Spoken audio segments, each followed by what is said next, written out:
It was just an ordinary day at the hotel, or at least that's how it started. My name's Isabella, and I manage the place, which means I'm always on my toes. The check-ins and check-outs never end, and neither do the complaints. You'd think I'd get used to it by now. I was at the front desk when this guy came striding over with an annoyed look. He was the picture of sophistication. Fancy suit, slicked back hair, and a scowl that could cut glass. Without a word, he slapped his phone on the counter and glared at me as if I'd personally wronged him. The state of my room is unacceptable. Who's responsible for this? He snapped, his voice like ice. I took a deep breath, putting on my best customer service smile. I'm really sorry about that, sir. I'm Isabella, the manager. Let me fix this for you right away. He didn't relax one bit, still eyeing me with suspicion. I hope so. I was about to call the owner. What's your name again? Isabella, I repeated calmly. Let's get this sorted. How about I upgrade you to one of our best rooms free of charge to make up for the inconvenience? As we walked toward the new room, I could see him starting to unwind a bit. He let out a sigh and finally spoke in a softer tone, scratching the back of his neck. Sorry for blowing up like that. I'm Peter. Been on the road for weeks, and it's wearing me down. No worries, Peter, I replied, opening the door to one of our top rooms. We all have days like that. Let's just make sure the rest of your stay is pleasant. He looked around the upgraded room, and his tense expression shifted to relief. This will do nicely. Thanks, he said, with a small smile. Seeing him calm down was a relief for me too. As I finished the paperwork, we started chatting. Peter turned out to be a cryptocurrency investor, traveling the world to enjoy the rewards of his hard work. But he admitted, it's not as glamorous as it sounds. I nodded, handing him his new room key. I can imagine.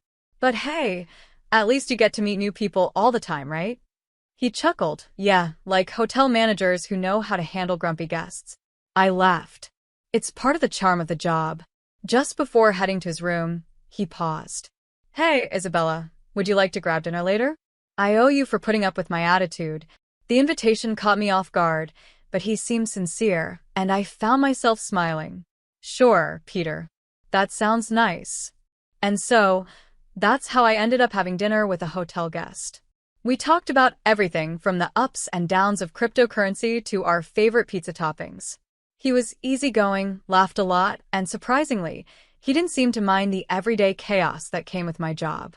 After that unexpected dinner, I found myself sharing a bit about my hectic day with Peter. Surprisingly, that one dinner turned into many more moments together. It wasn't like some cheesy romance. It felt genuine and real. After my shifts at the hotel, we'd sometimes grab a late-night snack or just wander around, talking until the early hours. One evening, we ended up in this small dive bar. It was the kind of place where everyone seemed to know each other, and the cold beer was always flowing. We tucked ourselves into a corner booth, and the noise around us faded into a quiet hum. Peter sat there, peeling the label off his beer bottle, a habit of his whenever something was on his mind. You know, Isabella, he started, looking down at the bottle. I've traveled a lot, seen a lot of places. But honestly, life on the road can get pretty lonely. I took a sip of my drink, watching him closely. Then why keep doing it? Why not settle down somewheres? He let out a short, dry laugh. Settle down and do what? Invest in real estate, get a dog, and mow the lawn on Fridays? That's not me. I chuckled, shaking my head. It doesn't have to be that predictable, you know. But I get it. Freedom's hard to give up. For a while, we just sat there, comfortable in the silence, listening to the buzz of the bar around us. I hadn't planned on it, but I started opening up about my own life, sharing more than I'd shared with anyone in a long time. After my parents died, it was just me and my little sister, Cheryl, I began, almost surprising myself with the words. I had to grow up fast and take care of both of us. I put everything on hold. Her schooling, her life, it all depended on me. Peter turned to me, his face serious and attentive. That's heavy, Isabella. It must have been tough, taking on so much. Yeah, I said, shrugging, trying to keep things from getting too intense. It was rough. But you play the hand you're dealt, right? He nodded slowly, his eyes never leaving mine. You've done well for yourself, though, he said, a hint of admiration in his voice. Managing a whole hotel, paying the bills, making sure Cheryl had a pretty normal life. That's impressive. I laughed, genuinely this time. I guess. Just doing what I had to. Peter leaned in a little closer, his gaze steady and sincere. You're remarkable, you know that? Stop it, I replied playfully, swatting his arm, though his words warmed me in a way I hadn't expected. For the first time in a long time, I felt truly seen. To lighten the moment, I turned the conversation back to him. So, what about you? Ever think about having a family? Peter shifted in his seat, looking a bit uncomfortable. Family. That's complicated. Let's just say my parents and I don't see eye to eye. They have their empire, and I have my life on the road. I raised an eyebrow. An empire, huh? I nudged him playfully. An empire, huh? Sounds fancy. He gave a small smile, shaking his head. Not as fancy as it sounds. It's more like a lot of expectations and feeling tied down. We ended up talking for hours that night. Opening up seemed to break down walls between us, and for the first time, I felt like I was getting to know the real Peter. Before I knew it, the bartender was stacking chairs, a not-so-subtle hint that it was time to go. Things with Peter were going well, but he always kept a little distance when serious topics came up, like where our relationship was heading. Then one evening, everything shifted. I had invited him over for dinner at my apartment. It was his first time seeing where I lived, other than just picking me up for dates. As he walked around, he looked at everything with genuine curiosity. This is nice, really nice, Isabella, he said, sounding almost surprised.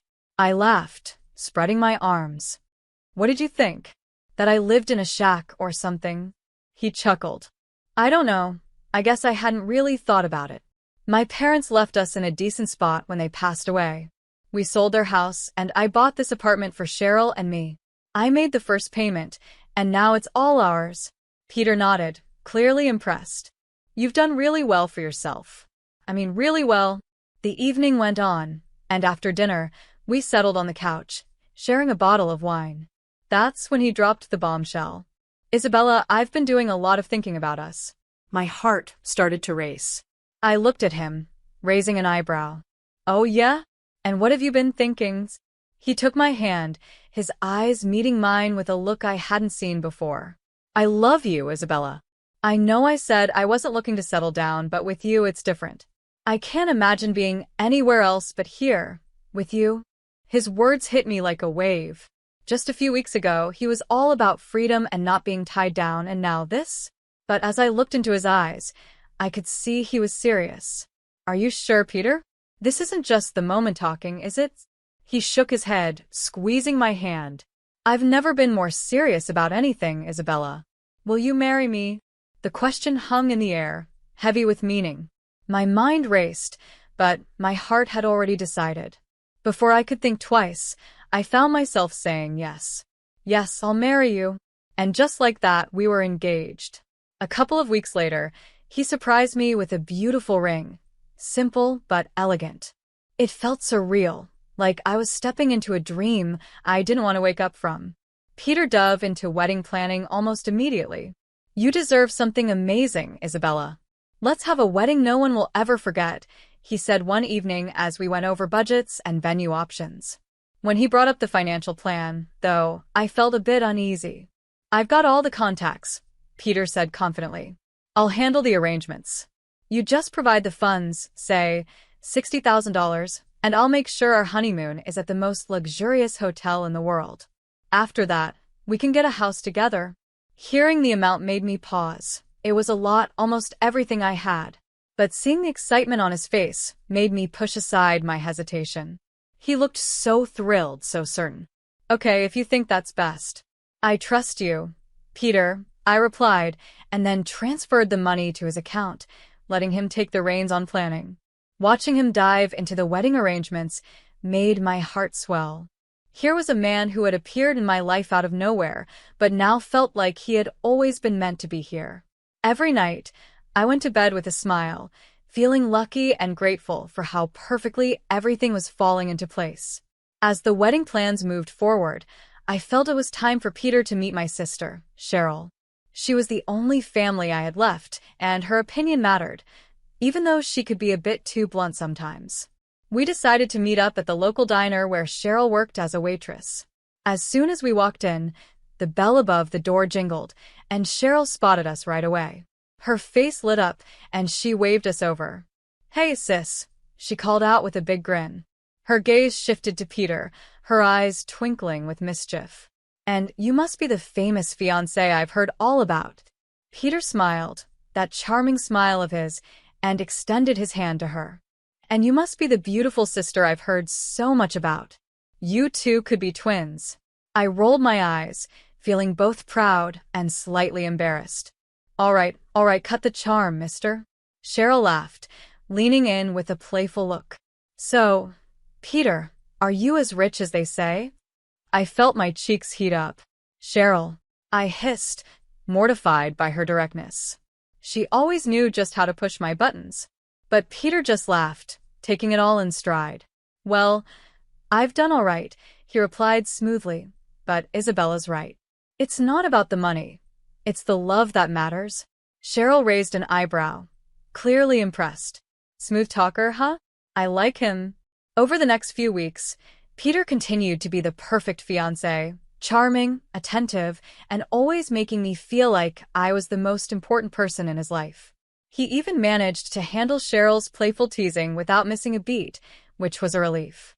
Then, one day amid the wedding whirlwind, my best friend Lauren and I decided to visit a bridal shop to find my wedding dress. The shop was filled with silk, lace, and satin, a dream come true for any bride. As I stood in front of the mirror, being zipped into a gorgeous gown, the reality of it all started to hit me. This was really happening. Suddenly, I heard a familiar laugh coming from the next booth.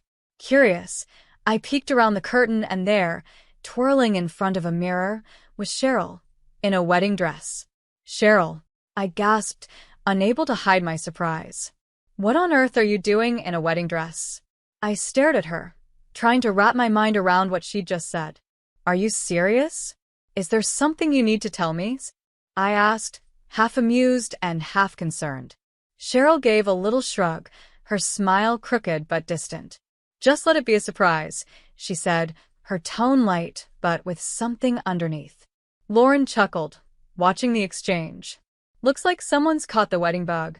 We all laughed it off, thinking Cheryl was just being her usual, playful self. I turned back to my reflection, adjusting the dress and refocusing on my own big day. But the image of Cheryl in that wedding dress stayed in the back of my mind. I brushed it off, convincing myself it was nothing. That day started like any other until it suddenly took a turn. After breakfast, Peter left in a hurry, mumbling something about an important meeting he couldn't miss. In his rush, he left his phone on the coffee table. A few minutes after he walked out, it started buzzing repeatedly. Curiosity got the better of me. I figured it might be something urgent about the wedding, or maybe work-related. "Probably just a buddy checking in," I muttered to myself, picking up the phone. Peter had never bothered with a password, which I'd always found a bit casual. In hindsight, maybe that was my first clue. When the screen lit up, I saw a flood of messages, all from one contact, Cheryl. My heart skipped a beat. Why is he texting Cheryl so much? I thought, telling myself not to jump to conclusions. But the feeling gnawed at me, and I opened the messages. The first one hit me like a punch. "I can't wait to be with you forever," Cheryl had written. "Forget Isabella. It's you I want standing beside me." My heart started to race as I read Peter's reply. "Soon, love. We just need to play along a little longer." She's so clueless, it's almost funny. I scrolled down, each message cutting deeper than the last. They were talking about the wedding, about me, about how they planned to use my money to start their life together once I was out of the picture. And then, the final blow. Cheryl was pregnant, with Peter's baby. The room spun, and I felt a wave of nausea. My baby sister, the one I had practically raised and supported, was betraying me in the worst way possible. And Peter, the man who had promised to love and protect me, was orchestrating this entire betrayal. An hour later, Peter came back, looking flustered. "Hey, babe, did you see my phone?" he asked, leaning down to kiss my cheek like everything was perfectly normal. I forced a fake smile, the same one I'd used countless times at the hotel to hide frustration. You left it here, I said sweetly, handing it to him. You must be slipping, leaving your lifeline behind. He took it, scrolling through his messages, probably checking if he'd missed anything critical. But I could see the faint look of relief on his face, thinking he'd dodged a bullet. Little did he know I had seen everything, and my mind was already racing, planning how to confront both of them. I watched him closely, trying to read any hint that he might suspect I knew the truth. But Peter was utterly clueless, wrapped up in his own lies. He laughed at something on his phone screen, and I felt my fists clench. Go ahead, laugh it up, Peter. Enjoy this moment while you still can. Later that night, as we lay in bed, he was all smiles, talking about our future together. It's going to be perfect, Isabella. This wedding, our life, you'll see. I turned to him, my heart torn between love and betrayal.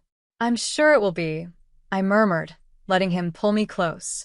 Absolutely perfect. He drifted off to sleep, but I lay awake, staring at the ceiling, my mind racing with plans. I wasn't about to be the victim in this twisted game.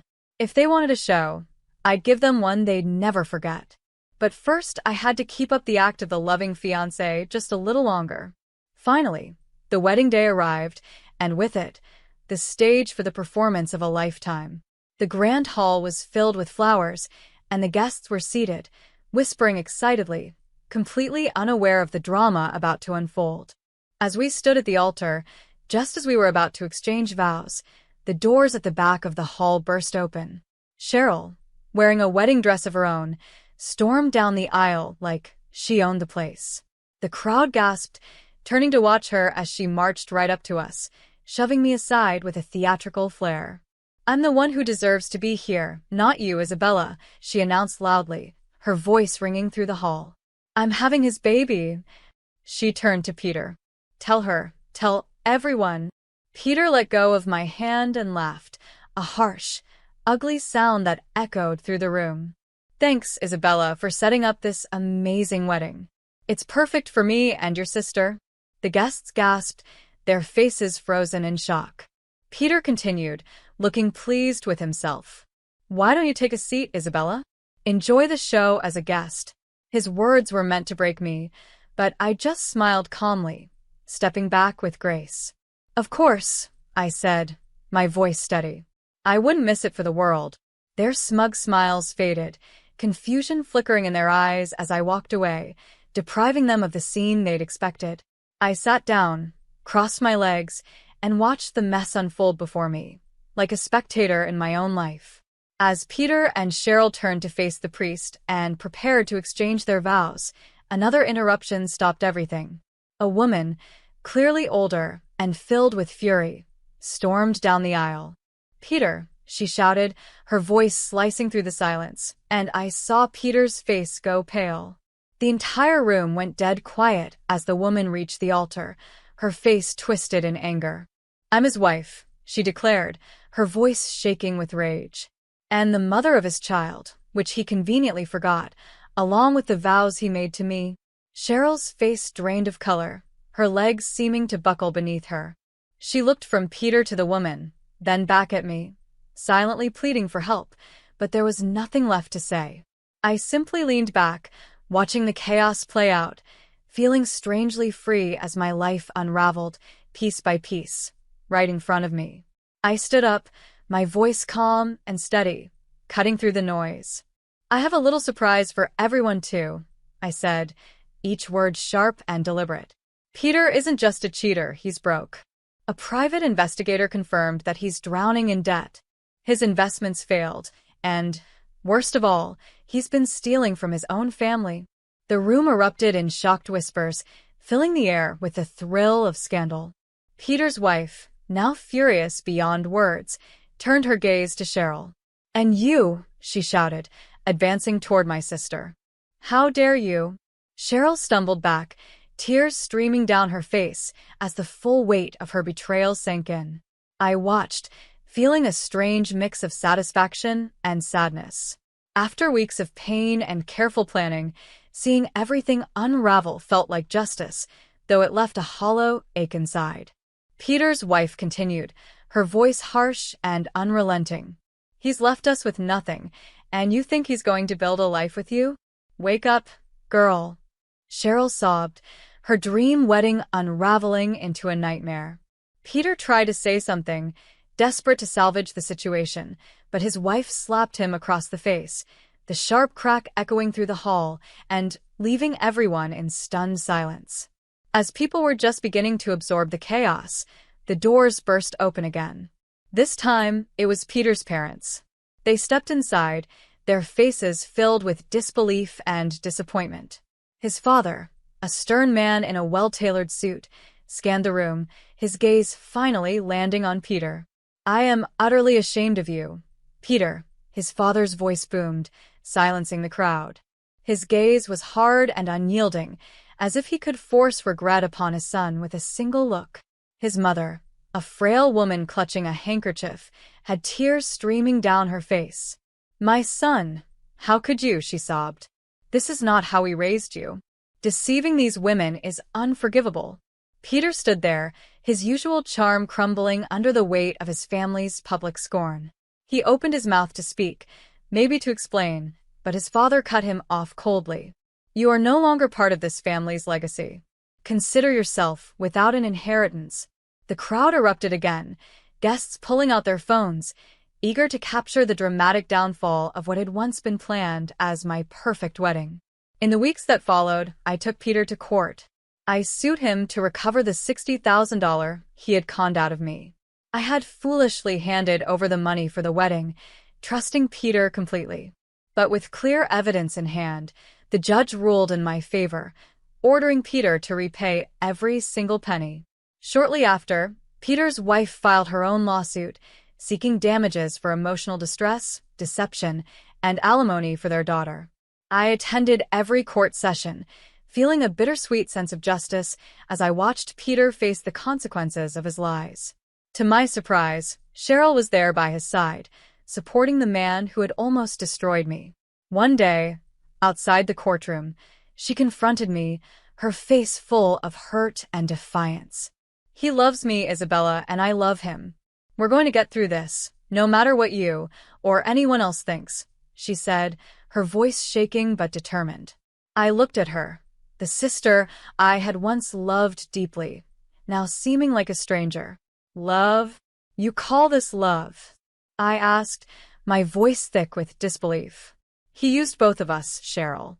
Open your eyes, he's a liar." "But he's changed," she insisted, her voice trembling. "He'll change for me. You just couldn't see the good in him."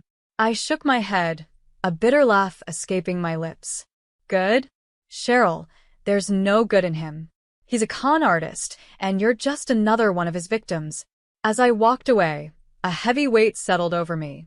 The lies, betrayal, and endless court battles had taken their toll, yet I felt a strange sense of closure. The man who had once promised to love me had shown his true self, and I had exposed him for what he truly was. The final chapter with Peter didn't end in a grand spectacle, but in quiet resignation as he slipped out of town, leaving a trail of broken promises and unpaid debts. Before disappearing, he had somehow managed to settle his debts with me and his legal wife, perhaps hoping to clear his slate. But he left the biggest mess behind with Cheryl, my sister, who was now alone and pregnant. A few weeks after Peter vanished, Cheryl showed up at my apartment. It was the first time I'd seen her since the courthouse drama. She stood there, a shadow of her former confident self, her eyes downcast. "Isabella, I need help," she said, her voice barely above a whisper. "He left me, and I'm going to have his baby. I have nothing." The old me, the one who had raised her, might have opened the door and welcomed her back without a second thought.